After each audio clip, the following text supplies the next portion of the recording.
آپ تھوڑا بھائیوں کے پہلو پہ آتے ہیں. بھائیوں نے کیا کیا؟ بھائیوں نے ایک حلال کام حرام طریقے سے لینے کی کوشش کی. کیسے؟ باپ کی توجہ لینا حلال ہے کہ حرام ہے؟ حلال ہے. کسی کی محبت اٹینشن لینا حلال ہے. طریقہ کیا تھا حرام؟ وہ کیا تھا؟ وہ یہ تھا کہ یوسف کو غائب کرو تاکہ تمہارے والد کی اٹینشن تم پر آ جائے اور والد یوسف کو بھول جائے. ہوا اس کے برعکس. جب انہوں نے حرام طریقہ اختیار کیا ٹوٹل اپوزٹ ریزلٹ.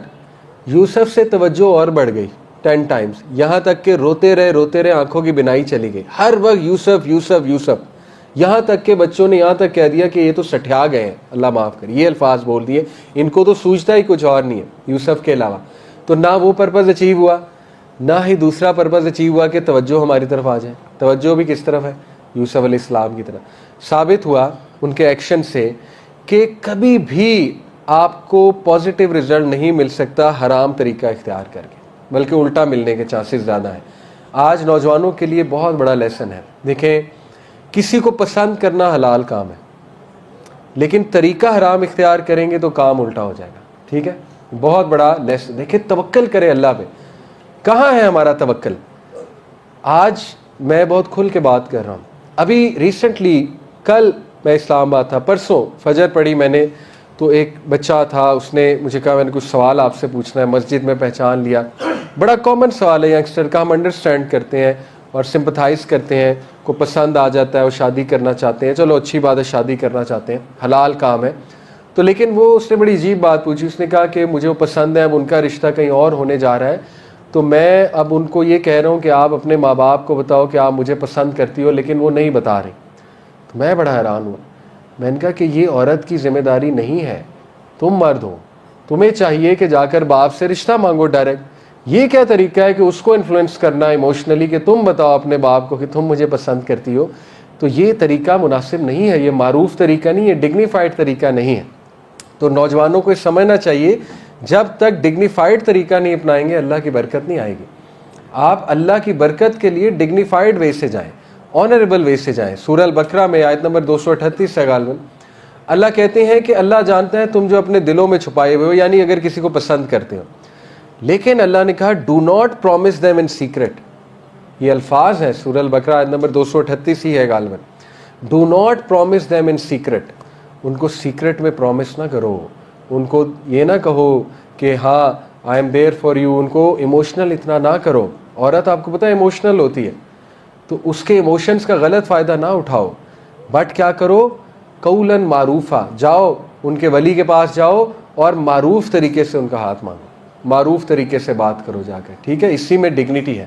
تو میں آپ کو بتانا ہی چاہ رہا ہوں کہ سیکھیں یوسف اسلام کی سٹوری سے کہ جب حلال کے لیے حرام طریقہ اختیار کیا جاتا ہے تو ریزلٹس اپوزٹ آتے ہیں, برکت بھی اٹھ جاتی ہے اور اس کے ریورس آنے کے چانسز جو ہے وہ زیادہ ہوتے ہیں. بہرحال جن لوگوں کی شادی ہو گئی اور خدا نخواستہ حرام میں انوالو تھے, انشاءاللہ توبہ کریں, کوئی مسئلہ نہیں.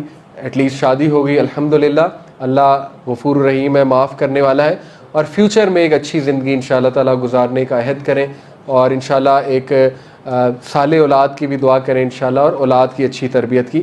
تو اسلام جو ہے وہ آپ کے ایموشنز کو اکنالج کرتا ہے, لیکن پلیز حرام طریقہ نہ اپنائیں. اسی طرح کوئی حلال انکم ہے وہ لینی ہے, لیکن حرام طریقہ نہ ہو, رائٹ. اسی طرح آپ دیکھیں, کبھی کبھی میں سسٹرز کو ایڈوائز کروں گا کہ یہ بڑا نیچرل ہے, اگر تو آپ جوائنٹ فیملی میں رہ رہی ہیں. میں ہمیشہ ایک بات کرتا ہوں ہماری بہنوں کو کہ دیکھو بھائی, اگر تو رہنا ہے ساتھ تو پھر جو ہے نا ٹھیک سے رہو, انسان بن کے رہو. اگر نہیں رہنا تو پھر نہ رہو, سیدھی سی بات. لیکن جب رہنا ہے پھر بھی لڑائیاں کرنی, تو یہ بات سمجھ سے باہر ہے. اگر رہنا ہے تو پھر خوشی خوشی سے رہو, ہنسی خوشی سے رہو, اور فارگیونیس کے ساتھ رہو, ٹالرنس کے ساتھ رہو. ٹھیک ہے. اب دیکھیں, اگر آپ شوہر کی توجہ لینا حلال ہے, نیچرل ہے, لیکن اگر طریقہ حرام ہوگا کہ سازش ہوگی, کوئی پروپیگنڈا ہوگا کوئی, ٹھیک ہے نا, مدر کے خلاف بھڑکایا جائے گا ہسبینڈ کو, یا وائس ورسا, اگر مدر یہ کرے گی کہ وائف کے خلاف کرے گی, بھڑکائیں گی, تو پھر نتیجہ وہ نہیں نکلے گا, نتیجہ الٹ نکلے گا. ٹھیک ہے, آپ کو چیز نہیں ملے گی جو آپ چاہ رہی ہیں. بلکہ جب آپ میں فارگیونیس ہوگی, آپ میں صلہ رحمی ہوگی, آپ اپنا کوئی رائٹ چھوڑ بھی دیں گی. دیکھیں نبی صلی اللہ علیہ وسلم نے فرمایا, جنت میں ایک محل کی بشارت ہے اس انسان کو جو حق پہ ہونے کے باوجود پیچھے ہو جائے, حق پہ ہونے کے باوجود لڑائی چھوڑ دیں. یہ حدیث ہے ہی رشتہ داریوں کے بارے میں, یہ ہے ہی فیملی ریلیشنز کے بارے میں. فیملی چلانے کے لیے کمپرومائزز کرنے پڑتے ہیں.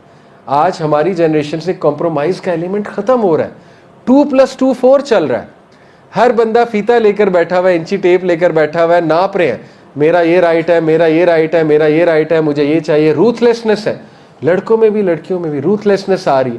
روتھ کیا ہے؟ 2+2 4 کہ نہیں بھی میں نے نہیں کرنا, تم مجھے کہہ ہی نہیں سکتے, یا تم مجھے کہہ ہی نہیں سکتی اس چیز کو, ٹھیک ہے. تو ایسے رشتے نہیں چلتے ہیں. رشتوں میں صلہ رحمی ہے, کمپرومائز ہے, ٹالرنس ہے, تھوڑا سا لیٹ گو ہے, کبھی کبھی پیچھے ہونا پڑتا ہے. جیسے وہ ایک بڑی زبردست پکچر تھی نا, ماچس ساری ایک لائن میں کھڑی ہوئی ہیں ماچسیں, تو ایک کو آگ لگی, دوسری نے پکڑی, تیسری نے پکڑی, چوتھی پیچھے ہو گئی, چوتھی ماچس نیچے ہو گئی, تو باقیوں کو آگ نہیں لگی.